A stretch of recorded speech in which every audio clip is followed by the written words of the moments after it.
began in early 2021 in opposition to the coup d'état on the 1st of February, staged by Min Aung Hlaing, the commander-in-chief of the country's armed forces, the Tatmadaw.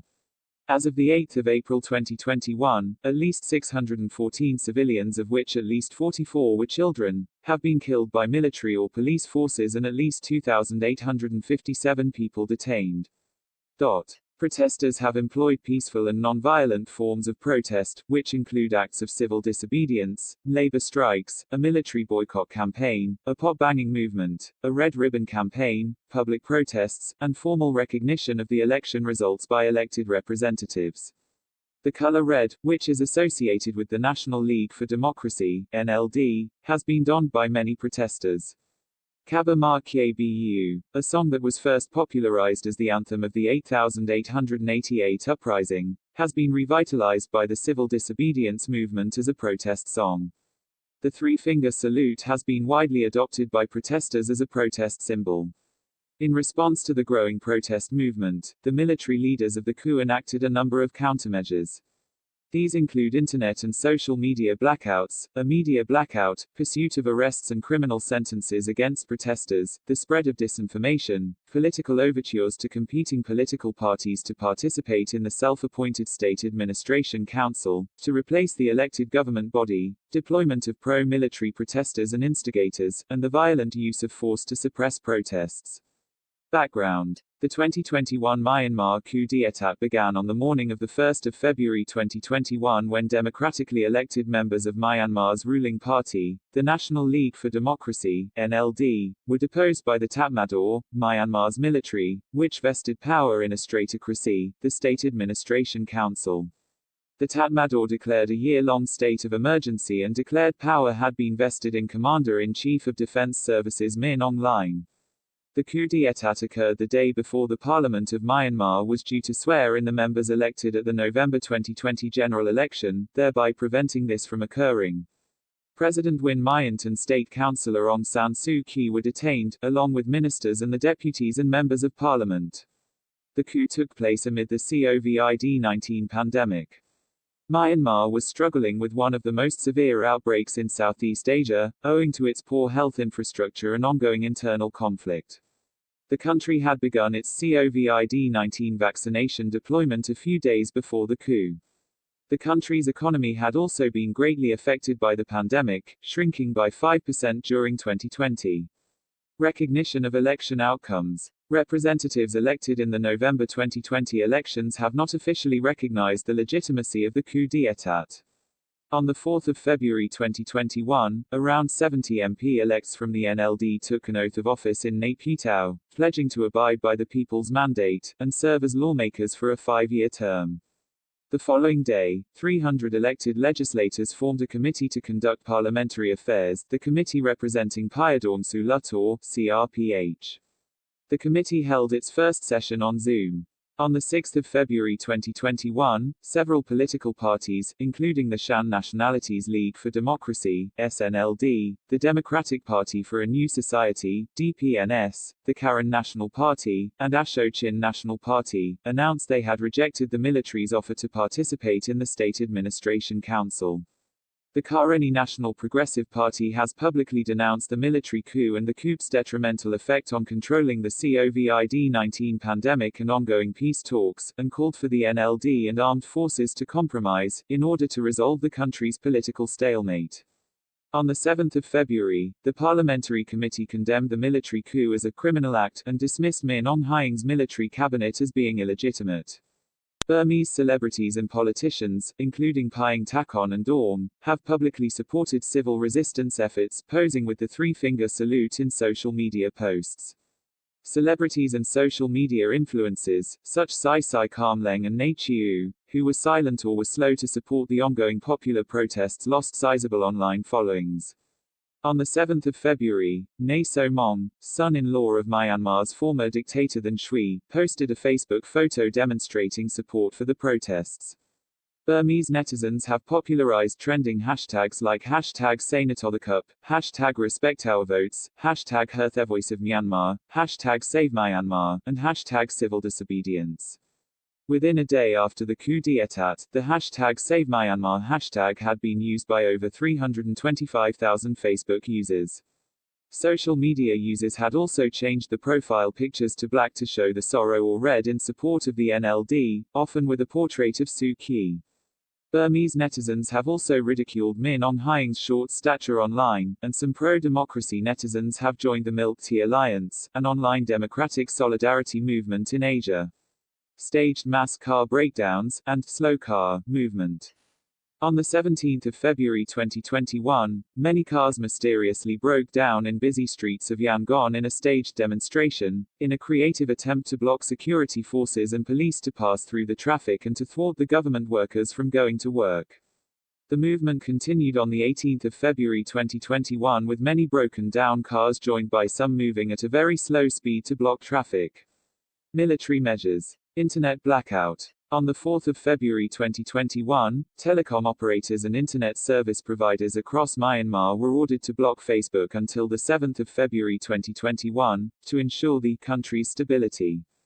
Myanmar Posts and Telecommunications, MPT, a state-owned carrier, also blocked Facebook Messenger, Instagram and WhatsApp services, while Telenor Myanmar blocked only Facebook. Facebook had been used to organize the civil disobedience campaigns, labor strikes, and the emerging boycott movement. Facebook is used by half of Myanmar's population. Following the Facebook ban, Burmese users had begun flocking to Twitter.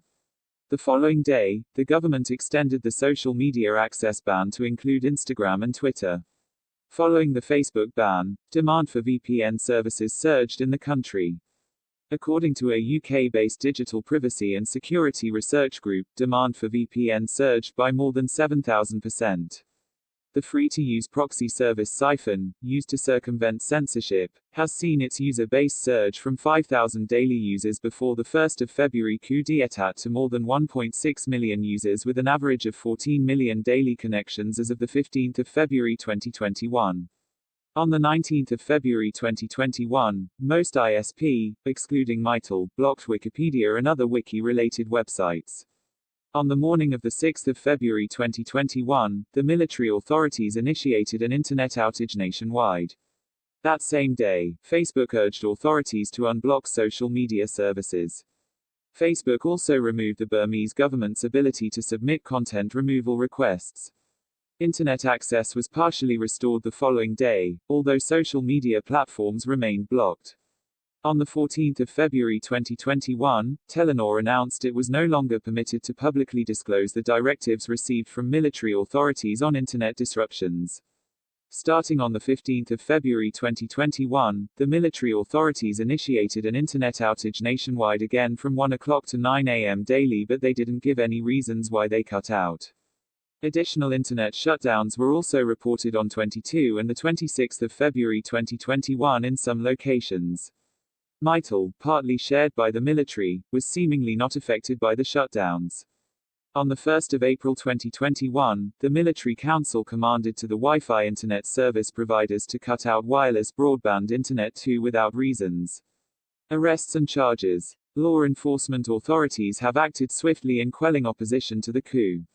As of 7F. Since the coup on the 1st of February 2021, authorities have blocked popular news channels, including free-to-air channels like the Democratic Voice of Burma and Mizima TV, as well as foreign news channels, including CNN from the United States, NHK from Japan, and the BBC from the United Kingdom.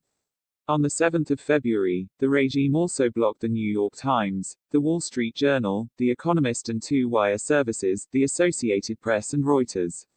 A Myanmar Press Council representative has expressed concern over the future of freedom of the press in the country, the public's right to access information, and the future of Myanmar's nascent news organizations.